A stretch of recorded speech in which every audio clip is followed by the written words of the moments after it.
unmute myself, stop my video, and we will share you some content. Let's see here. And then we need to optimize for motion and video. Share computer audio is selected. Share the PowerPoint. Can you guys see my PowerPoint? We can. All right. I'm going to get to the first slide, and 3, 2, 1, go. One of the most common issues with vehicle maintenance and winter weather driving conditions is snow and ice buildup in the wheel wells of your vehicle. This buildup, if neglected, can cause a lot of problems for your car and you, but we'll get into those later in this presentation. For now, understand that this buildup should be addressed. How do we currently address this problem? Currently, we have to get out and scrape or kick the snow and ice out of the wheel wells. It's cold outside and that can be a headache. It's inconvenient. So, our project seeks to eliminate this headache with a wheel well de-icer. The members of this group are myself, Riker Dikama, Ahmed Al-Hazmi, and Brahim Gouda, and we are led by faculty advisor David Middleton. Thank you, Riker. Here, Ahmed, and I'm going to cover our background information for this project. Currently, we believe there is a market for this project in cold areas and northern regions around all over the world, like Michigan, where the snow is affecting the roads. Now, I will pass the presentation over to Riker to talk about project overview. Thank you, Ahmed. And now I'm going to get into the project overview. I will be discussing the need for this project, along with the scope and deliverables of this project, and the experimentation we did to test the various de-icing methods. Hello, everyone. Here, Ahmed. And I'm proud to talk about experiments and future idea that we came up with while we're doing our experiments. Hello, my name is Brahim and I will be explaining our design options, going over some experimentation, and talking about recommendations for the design. Before we got into brainstorming any design options for this project, we decided to research winter weather driving conditions, and we found out that over 70% of the US roads are affected during winter. This attributes to 150,000 traffic accidents every year, 24% of which are related to winter weather conditions. This also attributes to 1,800 people dying annually in traffic accidents. So,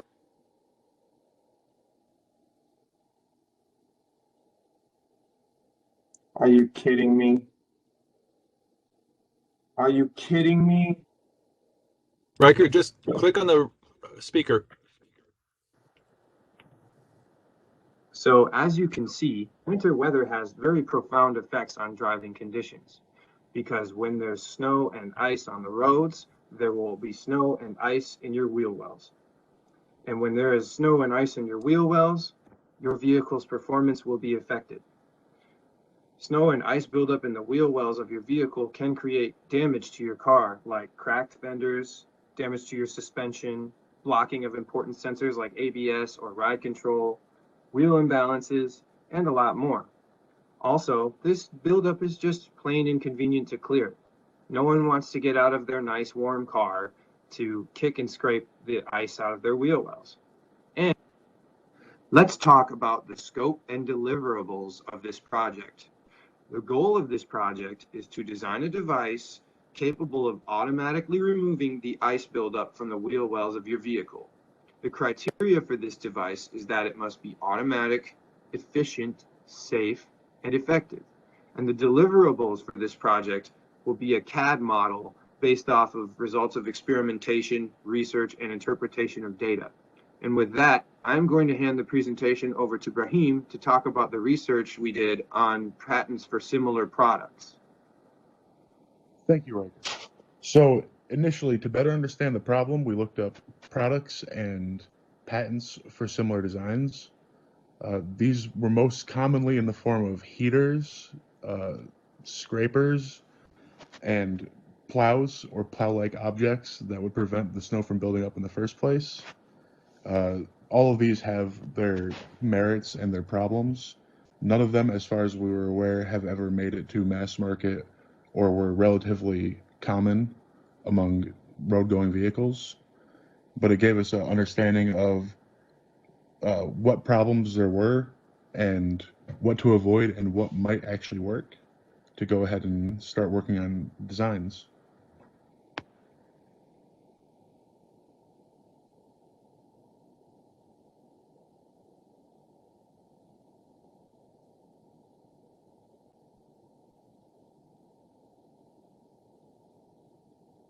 Okay, so that's the recording for this slide. It's not playing. Yeah, that's the thing I was asking about. Can you click on the bottom left, the next slide arrow then? Bottom left, there's a... And that's what happens. Right. In this slide, I am going to show you how we narrowed down those brainstormed and researched ideas using a Pew matrix. Now, this Pew matrix is comprised of weighted criteria, and those criteria are that this device must be automatic, efficient, safe, and effective. Now, I want to take a step back and really define what I mean by those words. By automated, what I mean is that this device must be actuated with a button press or a switch. By efficient, what I mean is that this device must not tax the car for too much electricity or gas. And by safe, what I mean is that this device must not pose any environmental hazards or dangers to the vehicle, like it cannot stop the tires from turning, it cannot stop the tires from spinning, it can't hit a pothole in the road and destroy your car, things like that. And by effective, what I mean is that this device must be capable of completely de-icing or removing all of the ice from the wheel well of the vehicle.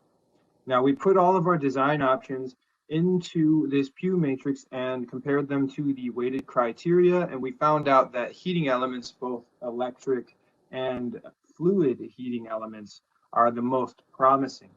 However, the rest of the alternatives also tested high, so we decided in our experimentation to test all of these. And with that, I'm going to hand this presentation back to Brahim to talk about our material selection.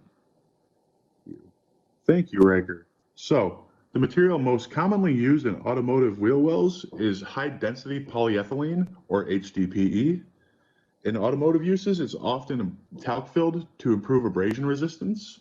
It also is strong and flexible with a relatively high melting temperature, which allows heat as well as force and vibration to be used as viable options to remove snow from the wheel wells.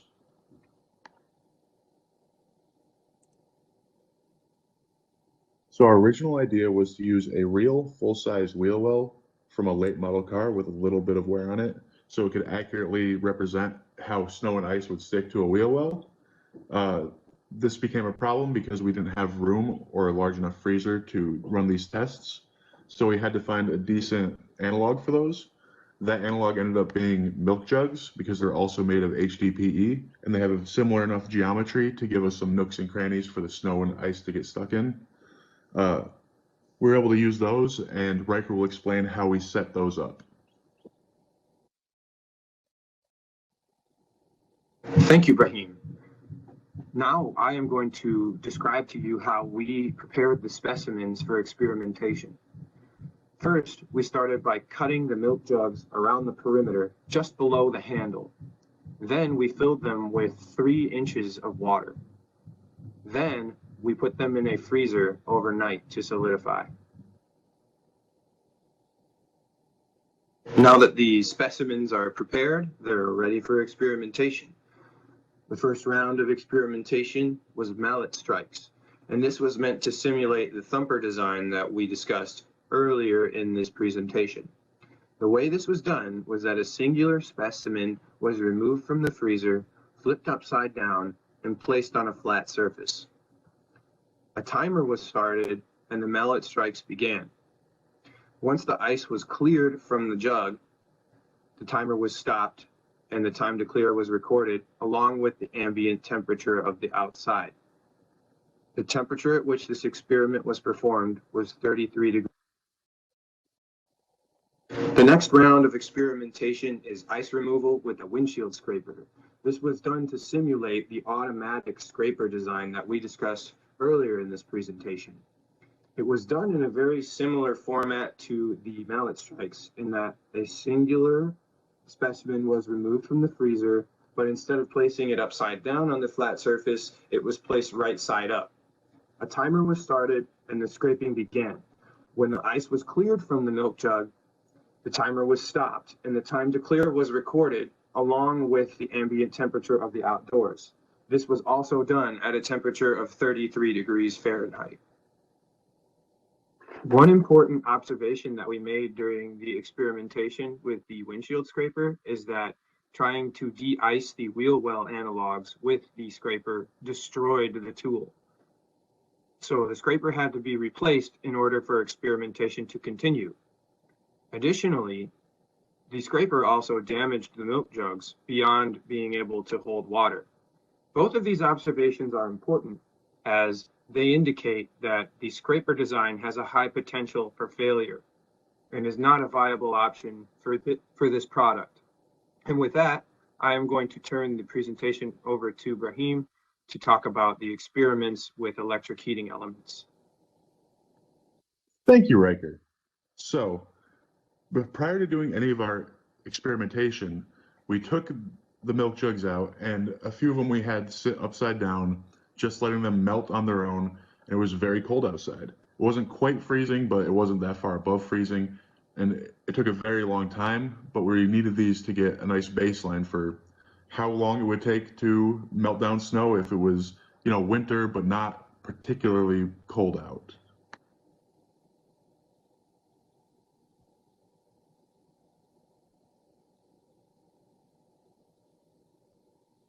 For our electrical heating element tests, we used a 12-volt, 220-watt flexible heater. This was originally designed for the bed of a 3D printer. It was powered by a 12-volt jump pack and metered by a potentiometer. We tested it from temperatures as low as 300 degrees Fahrenheit all the way up to about 480 degrees Fahrenheit, where HDPE starts to get soft. The results showed that it took a very long time, but it was pretty efficient and not too intrusive. And for the next test, I'm going to pass you over to Ahmed, who will explain the fluid exchange tests. Thank you. Here, our final solution to the problem. We used heat fluids to melt the ice. Based on our experiments, we determined that heat water could be a solution to the problem and could be an option to solve the issue. The heat fluids came as a second after we crossed the scraper. I will talk about this later, but I just want to mention that in our experiment, we did waste a lot of water, but we believe that in real life, there will be a way to prevent waste of water.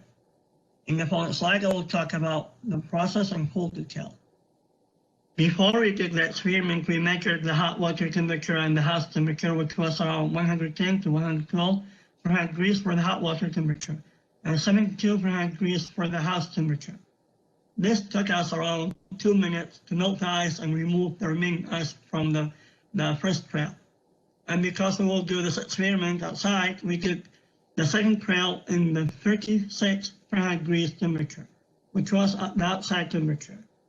And we used the same temperature of the hot fluids, which was around 111 Fahrenheit degrees temperature. This took us around 4 minutes. For the third and fourth trails, we used the hammer with the hot water and the same temperature to reduce the time it takes to melt the ice. And therefore, we were able to melt them in less time.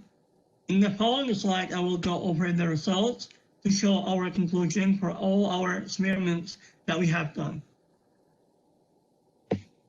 Our results showed that the mallet was the fastest way to melt the ice with an average time of 13.3 seconds and with an average temperature of 33 Fahrenheit degrees, while the melt ollie came as the longest process or the longest experiment. It took us around 1 hour, 32 minutes, and 20 seconds with an average temperature of 33 Fahrenheit degrees. We had to cross scraper because the scraper was broken 2 times. Once damaged our wheel well and a lot. And the second, when we did the test, we came up to the conclusion that the scrapers are not viable design to work in such a process like that. And therefore, our fluid heat came third as 3 minutes to clear and 36 per head grease and average temperature. And then the electric heat came as a fourth within 70 minutes, 0.58 seconds as an average time to clear within an average temperature of 51. And now I will pass the presentation over to Ibrahim to talk about our next design. Based on our experimentation, mallet strikes were the most effective de-icing mechanism.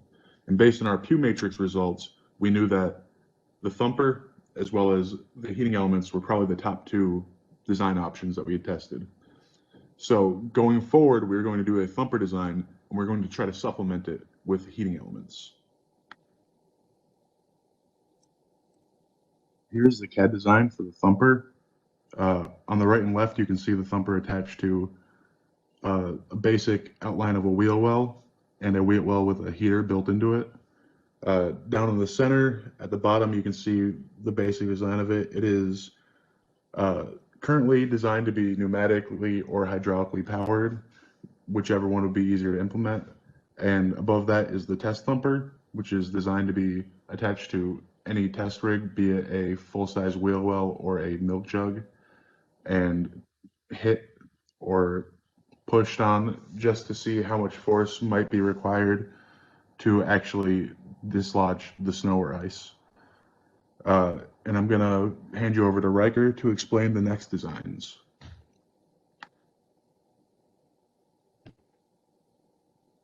Thank you, Brahim. On this slide, I'm going to talk to you guys about design recommendations that our group came up with based off of our experimentation. On this slide, on the left, you can see the electronic heat exchanger, which is a wheel well with the heating pad attached to the top. This heating pad could be hooked up to your car battery. And on the right, you have a fluid heat exchanger, which would work in a very similar fashion to the electronic heat exchange, but instead of using electricity, it would use some sort of hot fluid like water or antifreeze that could be heated from exhaust gases or heat from the engine. However, these designs are not final, and we would recommend a future group looking into making these designs come to life. And with that, I am going to turn this presentation over to Ahmed to talk about future design opportunities. Thank you, Riker.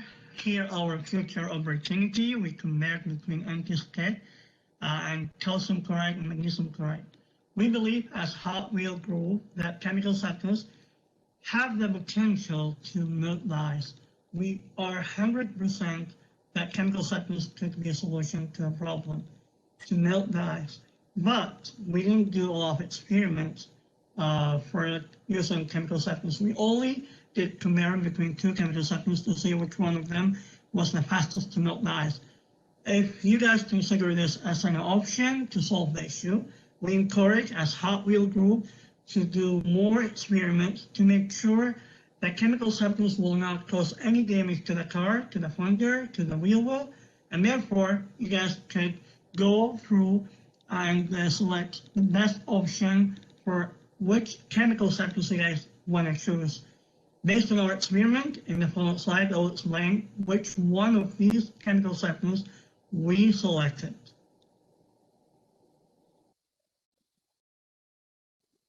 Comparing between them, we found that both of them are working or effective in lower temperature. So both of them were in the same temperature when we did the experiment.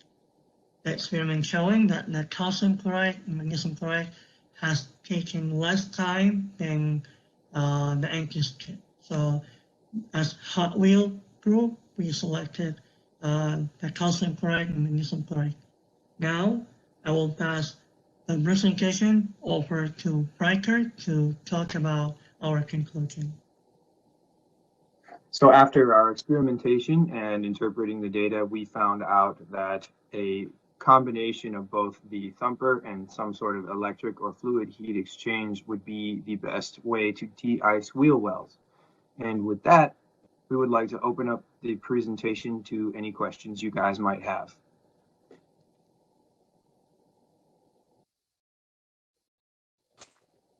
Any questions from anyone online?